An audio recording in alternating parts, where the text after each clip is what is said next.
Donc, il y a une question, il y a un enseignement, deux enseignements qui sont sortis de ta question. Donc, je vais parler de cela lorsque le moment viendra. Deux enseignements.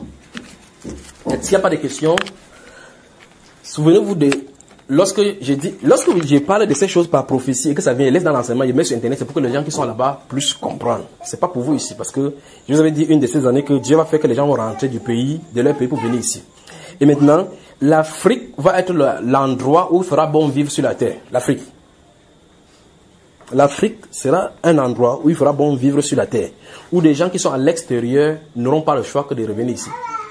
Alors maintenant, beaucoup vont se compromettre tout simplement parce que beaucoup ont passé beaucoup d'années à l'extérieur. Et comme ils n'ont rien, ayant honte de venir ici, qu'on les voit comment ils ont passé la vie en Europe. Vous savez, quand la bouche du quartier dit, vous dites qu'il allait en Europe, qu'est-ce qu'il a rapporté d'Europe? C'est ça qui pousse que nos frères vivent dans la prostitution là-bas, dans tout ce genre de société pour avoir l'argent. Quand ils viennent en vacances, ils vous roulent à les grosses voitures, vous ne savez pas comment ils souffrent là-bas.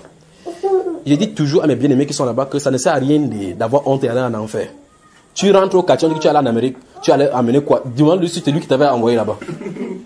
Vous comprenez, n'est-ce pas? Donc, le danger est en train d'arriver sur le pays européen. Concernant notre pays, je vous avais dit ici une de ces fois que je suis en train de regarder un camion, cargo, il y a des grands camions qui transportent les marchandises. Et qui subitement, on a corrompu celui qui a cela, on met plutôt des armes dedans.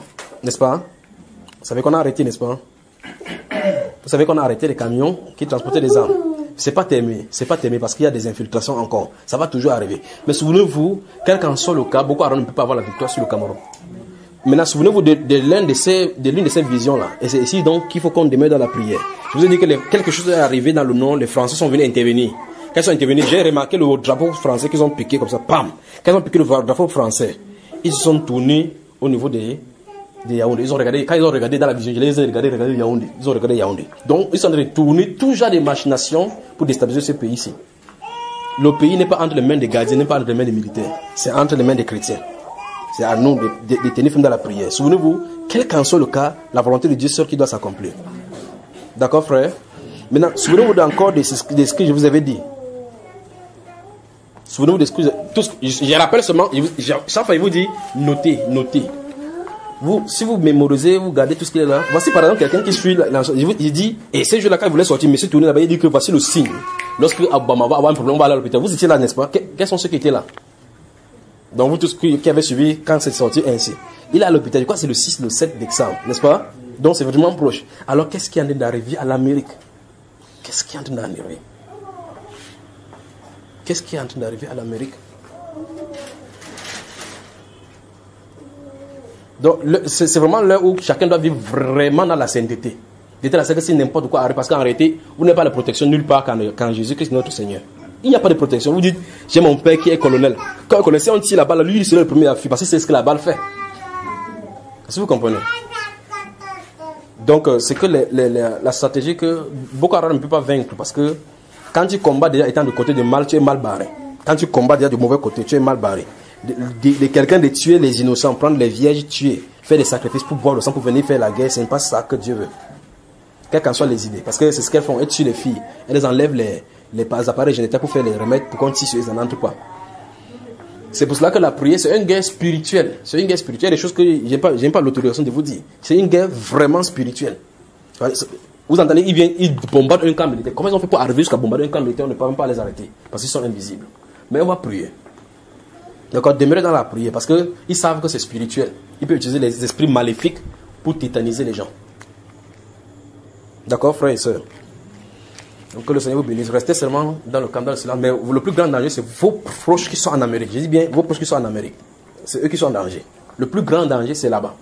Et l'une des fois ici, je vous avais dit par rapport à la France, un juge qui est prêché ici, je vous ai dit que ce que la France fait dans les pays africains en déstabilisant, c'est que le sang là, ça va retomber avec eux, n'est-ce pas?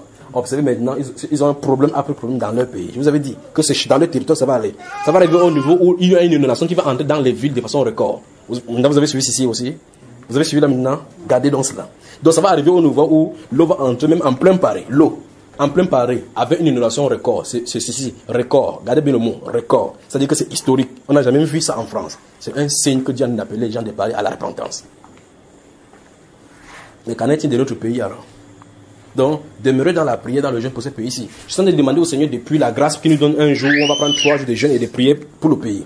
Il faut que Dieu nous donne ce jour-là où on se met à genoux seulement, on demande pardon pour le péché de ce pays-ci. Pour le péché de ce pays-ci. Parce que le fait que tu vas en guerre pour lutter contre l'ennemi qui est Satan et que dans ton pays il y a injustice, les sangs innocents qui se versent, c'est les armes de Satan. Il faut que Dieu couvre ceci par sa miséricorde. D'accord? Donc que le Seigneur vous bénisse, que le Seigneur vous bénisse. Oui, tu voulais parler? On a les jeunes qui sont arrivés pour nous, là c'était pour enlever. Ce n'est pas seulement ça, ça c'est officiel. Je parle de ce qui se passe dans les ténèbres. Je parle de ce qui se passe dans les ténèbres que on ne peut pas entendre. Des enfants qui disparaissent, on fait des sacrifices. C'est ça que je veux faire. Que le Seigneur te bénisse, mon cher. Que le Seigneur, merci d'être venu. Donc on va causer après. Merci d'être venu. Merci d'être venu. Merci. Tu es finalement venu aujourd'hui. Ça ne t'a pas laissé. Donc, on va causer aussi. Merci, ça va.